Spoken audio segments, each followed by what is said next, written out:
वालेकुम स्टूडेंट्स, आप chemistry solved exercises के हवाले से वीडियो देख रहे हैं और इससे पिछली जो वीडियो थी उसमें इसी चैप्टर यानी केमिकल इक्विलिब्रियम जो आपका चैप्टर है क्लास 10 का, उसके रिव्यू क्वेश्चन में क्वेश्चन नंबर 1 का सलूशन आपने देखा था।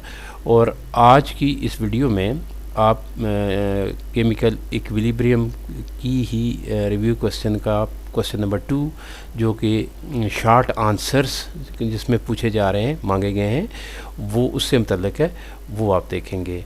तो हम इसमें देखते हैं जी कि क्वेश्चन नंबर 2 का पार्ट नंबर 1 क्या है।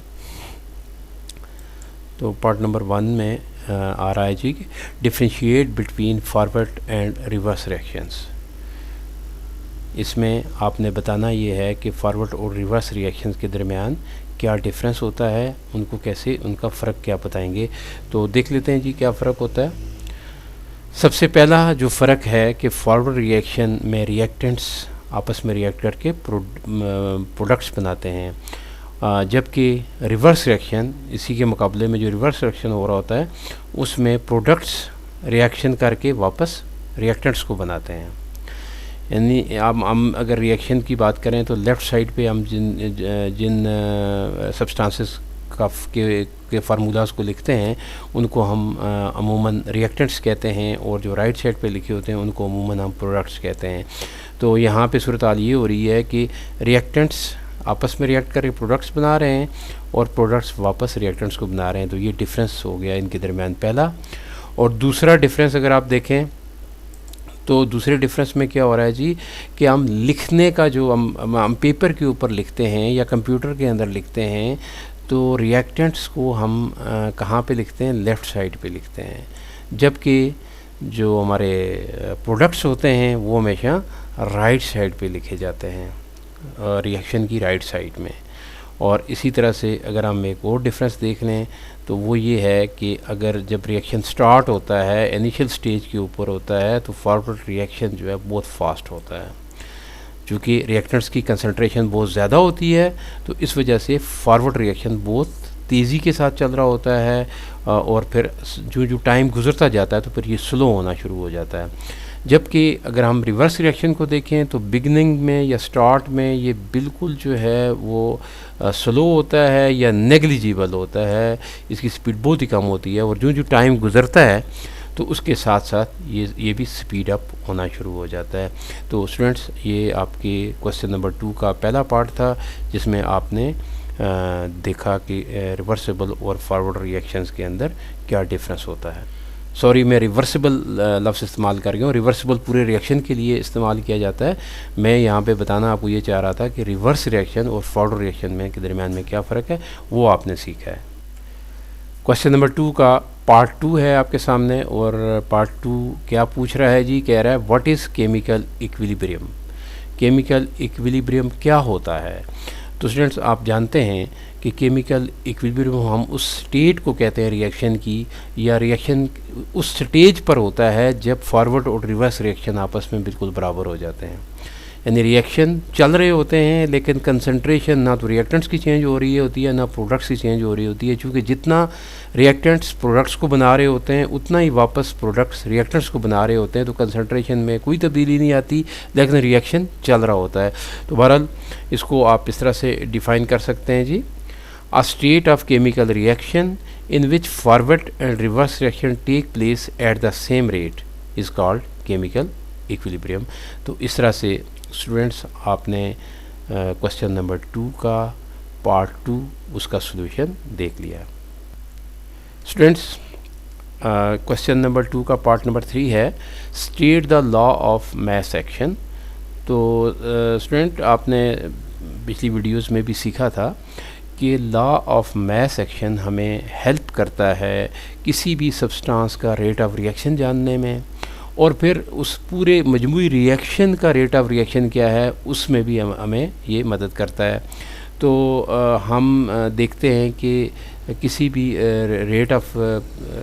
सब्सटेंस का रेट ऑफ रिएक्शन उस सब्सटेंस की कंसंट्रेशन के डायरेक्टली प्रोपोर्शनल होता है, और पूरा रिएक्शन किस तरह से प्रोसीड कर रहा है उसका रेट अगर आप जानना चाहें तो वो डायरेक्टली प्रोपोर्शनल होता है product of concentration of all the reactants. तो जितने भी रिएक्टेंट्स वहाँ पे मौजूद हैं उनकी कंसंट्रेशन को हम अगर मल्टीप्लाई करें तो हमें रेट ऑफ रिएक्शन का पता लग जाएगा। तो अब हम इसको डिफ़ाइन कर लेते हैं जी कि कैसे डिफ़ाइन किया जा सकता है लॉ ऑफ मास एक्शन को। Law of mass action states that the rate at which a substance reacts is directly proportional to its active mass, and the rate at which the reaction proceeds, पूरा जो reaction का proceeding है वो जो हो रही है इज़ डायरेक्टली प्रोपोर्शनल, वो डायरेक्टली प्रोपोर्शनल होती है टू द प्रोडक्ट, यहाँ पे प्रोडक्ट से मुराद मल्टीप्लाई करना है, of the active message of the reactants. तो रिएक्टेंट्स के जो एक्टिव मैसेज हैं उनको हम मल्टीप्लाई करेंगे उनकी कंसंट्रेशंस को, तो हमारे पास उस रिएक्शन का रेट में पता चल जाएगा कि उसकी प्रोसीडिंग किस रेट के ऊपर हो रही है।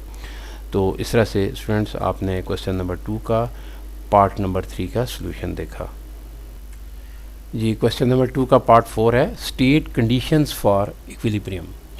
तो कंडीशंस आपने ऑलरेडी पढ़ी हुई हैं। कंडीशंस क्या होती हैं कि एक तो कंसंट्रेशन जो उस रिएक्शन की है या उस सिस्टम की है उसको तब्दील नहीं होना, और दूसरी बात आपने पढ़ा था कि टेम्परेचर को भी हमने कांस्टेंट रखना है, और तीसरी बात आपने पढ़ा था कि प्रेशर को भी कांस्टेंट रहना चाहिए। तो ये कंडीशंस हैं आपके सामने। अब हम देख लेते हैं कि क्या हैं। नंबर 1 है concentration of none of the reactants और प्रोडक्ट्स इज़ चेंज। तो ना तो हम रिएक्टेंट्स की कंसंट्रेशन को चेंज करेंगे और ना ही प्रोडक्ट्स की कंसंट्रेशन को चेंज करेंगे इक्विलिब्रियम के ऊपर। अगर हम इनमें से कोई भी कंसंट्रेशन चेंज कर देते हैं, किस कंसंट्रेशन में कमी कर दें या उसमें ज़्यादती कर दें, उसमें बढ़ा दें, तो इक्विलिब्रियम कायम नहीं रहेगा, वो डिस्टर्ब हो जाएगा। इसी तरह से टेम्परेचर भी जो है वो उसको भी कांस्टेंट रखना पड़ेगा। और तीसरी बात है प्रेशर, तो प्रेशर की भी यहाँ पे यही बात है कि उसको भी आप कांस्टेंट रखेंगे, उसके अंदर कोई तब्दीली नहीं करेंगे। अगर इन तीनों कंडीशंस के अंदर स्टूडेंट्स इन तीनों में से किसी भी कंडीशन के अंदर तब्दीली कर दी जाए तो इक्विलिब्रियम जो है वो कायम नहीं रहेगा, रिएक्शन का वो डिस्टर्ब हो जाएगा जी। स्टूडेंट्स क्वेश्चन नंबर 2 का पार्ट नंबर 5 है what is the importance of equilibrium constant for a chemical reaction. एक केमिकल रिएक्शन के लिए इक्विलिब्रियम कांस्टेंट की क्या अहमियत होती है। तो स्टूडेंट्स आप जानते हैं कि रिवर्सिबल रिएक्शंस जो हैं वो कंप्लीशन पे की तरफ नहीं जाते, बल्कि जो ही प्रोडक्ट्स बनना शुरू होते हैं तो साथ ही प्रोडक्ट्स रिवर्सिबल रिएक्शन के थ्रू रिएक्टेंट्स को बनाना शुरू कर देते हैं।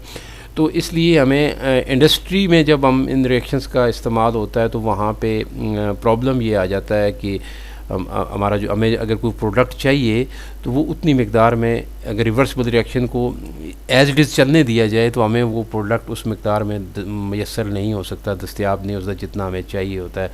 तो इसलिए फिर हम क्या कर सकते हैं कि कंडीशंस के अंदर कोई तब्दीली करते हैं, और कंडीशंस के अंदर जब तब्दीली करते हैं तो फिर हमें वो चीज़ जो प्रोडक्ट हमें चाहिए होता है हम उसको ज़्यादा मकदार में ले सकते हैं। तो इसका मतलब यही है कि ये तो हम तब कर सकते हैं कि हमें एक तो इक्विलिब्रियम मिक्सचर की कंसंट्रेशन का पता हो, और ये हमें मालूम हो कि रिएक्शन की डायरेक्शन क्या है, और ये भी हमें अगर मालूम हो जाए कि रिएक्शन कितनी स्पीड के साथ या किस रेट के ऊपर चल रहा है, तो तभी जाकर हम किसी कंडीशन के अंदर तब्दीली कर पाएंगे।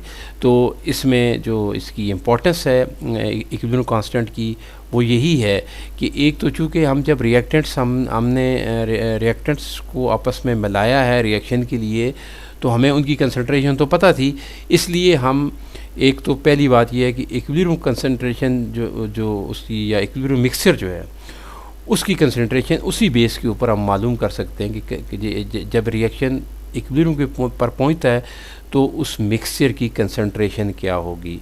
उसके अलावा हमने ज़रा डायरेक्शन भी हम प्रिडिक्ट कर रहे होते हैं, और हमें ये भी पता है कि रिएक्शन किस स्पीड के साथ चल रहा है या किस रेट के ऊपर चल रहा है।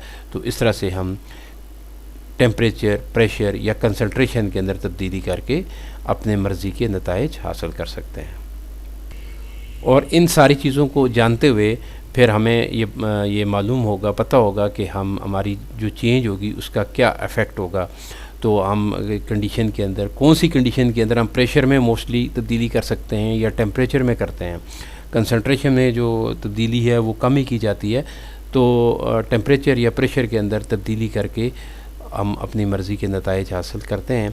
तो स्टूडेंट्स, अब यहाँ पे आपका जो क्वेश्चन 2 है उसका सलूशन आपने देख लिया है। वीडियो को ज़्यादा लंबा मैं नहीं करना चाह रहा, इसलिए इस वीडियो को यहीं पे हम इख्तिताम करेंगे इसका। और नेक्स्ट जो क्वेश्चन है आपके वो अगली वीडियो में आपको मिलेंगे। हाँ, अगर आप इस पूरी एक्सरसाइज को एक ही वीडियो में देखना चाहते हैं तो डिस्क्रिप्शन में लिंक मौजूद है, आप उसको क्लिक करके पूरी एक्सरसाइज एक ही वीडियो में देख लें। और इसके साथ साथ मैं दोबारा ये कहूँगा कि अगर आपको ये वीडियो अच्छी लगी है या आपके लिए हेल्पफुल है तो आप ज़रूर इसको लाइक करें और शेयर करें। और अगर अभी तक आपने हमारा चैनल सब्सक्राइब नहीं किया तो चैनल सब्सक्राइब कर लें।